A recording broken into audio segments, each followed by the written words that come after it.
Yesterday evening, Sonia and her younger brother Pavan were discussing about living beings and their ability of adaptation. Today, when they were playing, many questions crossed Sonia's mind. She thought that why don't continue the discussion with Pavan and their mother? Mother, yesterday Pavan and I were discussing about the adaptive capability of animals according to the environment. Regarding this, we discussed a lot about plants and animals. But I have a question in my mind. Plants are stationary, but the animals move here to there. Similarly, many non-living objects stay affixed at a place, but others are not, like air and water. Yes, you are right. But what is your question, Sonia? I am thinking that which are those things which differentiate living things from non-living things. It is an interesting question. Some things are easier to comprehend. For example, how living organisms grow.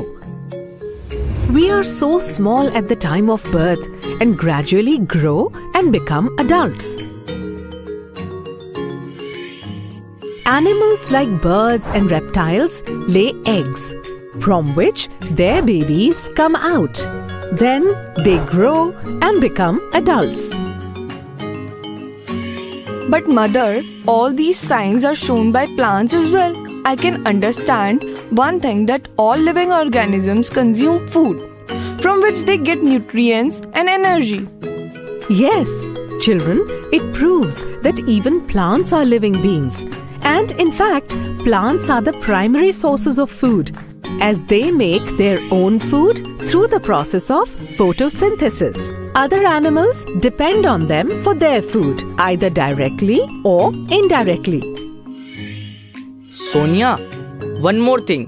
The organisms consume food, out of which a part of food which is unused by the body is excreted by them in the form of urine and stool. All the organisms do this. What? But I have never seen plants excreting urine or stool. Trees and plants excrete their waste material in a different manner.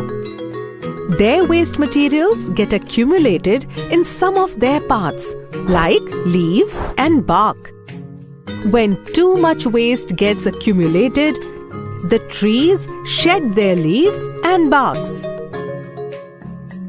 Oh, it means that all the animals consume food and excrete.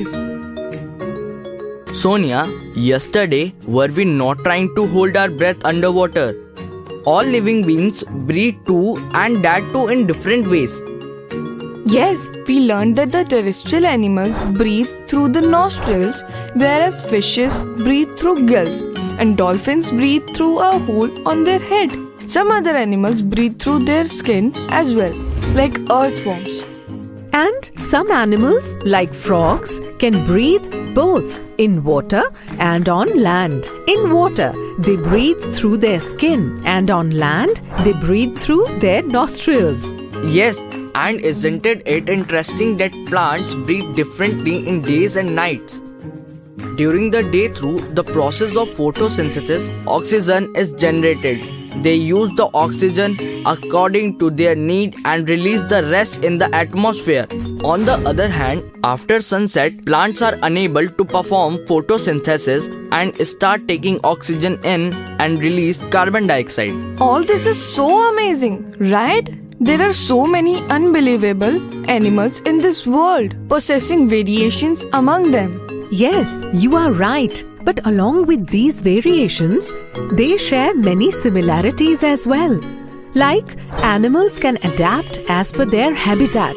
They respire, consume food, and excrete. Some animals walk and jump as per their will.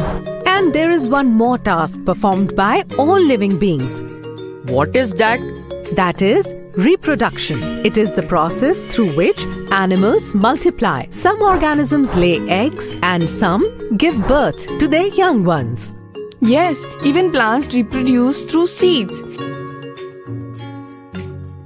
Even the roots and stems of some plants have the capability to reproduce.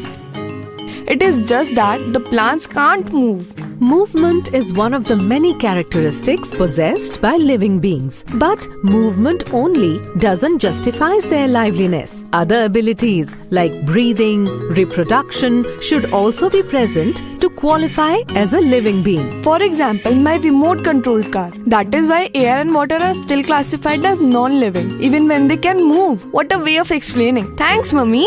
Really, there is so much variation in the world. We have discussed about only a few animals.